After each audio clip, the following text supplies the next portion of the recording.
खेल महाकुंभ 3.0 के तहत नर्मदा में जिला कक्षा के विभिन्न खेल प्रतियोगिता का आयोजन हुआ। गुजरात सरकार के खेलकूद युवा और सांस्कृतिक प्रवृत्ति विभाग और स्पोर्ट्स अथॉरिटी ऑफ गुजरात के साथ जिला प्रशासन, जिला खेलकूद विकास अधिकारी की कचहरी की ओर से खेल महाकुंभ 3.0 का आयोजन करवाया गया है, जिसके भाग स्वरूप राजपीपला के श्री छोटूभाई पुराणी व्यायाम महाविद्यालय के मैदान पर जिला कक्षा के खेल महाकुंभ के तहत विभिन्न प्रतियोगिताओं का आयोजन हुआ।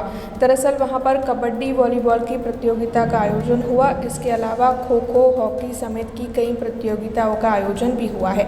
आपको बता दें कि पूरे जिले में से अंडर 14 की विभिन्न प्रतियोगिताओं में टीमों के 1000 से ज़्यादा खिलाड़ियों ने शिरकत की है। तब इन सभी खिलाड़ियों का उत्साह बढ़ाने के लिए नर्मदा राजपीपला के कई अग्रणी भी वहां पर मौजूद रहे थे।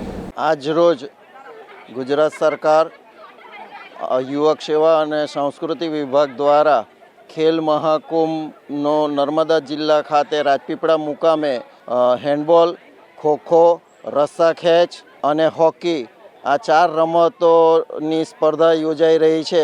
એમાં 1000 જેટલા ખેલાડીઓ ભાગ લઈ રહ્યા છે। નર્મદા જેવા ટ્રાઇબલ વિસ્તારની અંદરથી આ પ્રતિભાશાળી ખેલાડીઓ ભવિષ્યમાં આગળ વધી શકે અને રાજ્ય અને રાષ્ટ્રનું નામ રોશન કરે એવી શુભકામના અને શુભેચ્છા પાઠવીએ છીએ। हमसे जुड़े रहने के लिए हमारे YouTube चैनल को सब्सक्राइब करें और नई वीडियो की नोटिफिकेशन के लिए बेल आइकॉन को दबाएं।